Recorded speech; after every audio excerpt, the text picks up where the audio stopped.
This channel does not promote any violent, harmful, or illegal activities. All content provided by this channel is meant for an educational purpose only. আবহাওয়ার খবরে আসি, কারণ সকলেরই প্রশ্ন ছিল পুজোর 4 দিন বৃষ্টি হবে।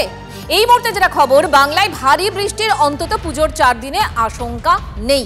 বিক্ষিপ্ত বৃষ্টি হতে পারে এমনটাই সম্ভাবনা। তবে আজ বাংলার উপকূলে নিম্নচাপ তৈরির আশঙ্কা। আজ সব জেলাতেই বিক্ষিপ্ত বৃষ্টির পূর্বাভাস। উত্তরবঙ্গ এবং মুর্শিদাবাদে ভারী বৃষ্টির সতর্কতা রয়েছে। রবিবার থেকে বৃষ্টি কিছুটা কমতে পারে এমনটাই জানিয়েছে আবহাওয়া দপ্তর।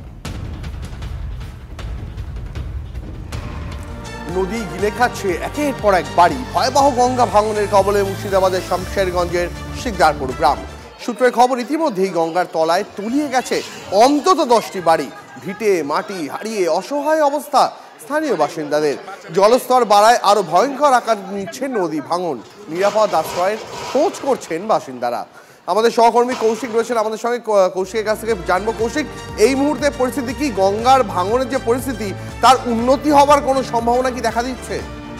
এই মুহূর্তে যে পরিস্থিতি আরো ভাঙার আশঙ্কা করা হচ্ছে, যেভাবে জলস্তর বৃদ্ধির পর থেকে যেভাবে মাটি ধোয়া শুরু হয়ে গেছে এবং যে 10টি বাড়ি তলিয়ে গেছে, আরো বাড়ি তলিয়ে যাওয়ার আশঙ্কা রয়েছে এবং সেই কারণে তাদের বাড়ি আসবাবপত্র অন্যত্র সরিয়ে নিয়ে যাওয়া হচ্ছে। তবে যে অবস্থায় ভাঙন শুরু হয়েছে, হঠাৎই কিন্তু আজ সকালে আবার পুনরায় ভাঙন শুরু হয়। তাতে বড়সড় দুর্ঘটনা না ঘটলেও কিন্তু তাদের বাড়ি ঘর এবং চাষের জমি এবং কি বাগান পর্যন্ত তলিয়ে যায়, জলের তলে তলিয়ে যায় গঙ্গায়।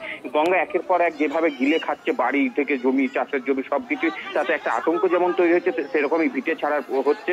এবং এই ঘটনায় কিন্তু এখনো পর্যন্ত এলাকার মানুষের যেটা দীর্ঘদিনের দাবি, যে স্থায়ী সমাধান একমাত্র যদি বোল্ডার দিয়ে বাঁধ নির্মাণ করা হয় তাহলে হয়তো সেটি স্থায়ী সমাধান হবে। কিন্তু সেই জায়গায় গিয়ে বালির বস্তা দেওয়ায় কিন্তু সেখানে যেন কোথাও সমাধান হচ্ছে না। এই এলাকাতেই হয়তো এর আগে বালির বস্তা দেওয়া হয়েছিল, কিন্তু সেই বালির বস্তাতে কিন্তু সেই ভাঙন রোধ করা এখনো পর্যন্ত সম্ভব হয়নি। দীপ।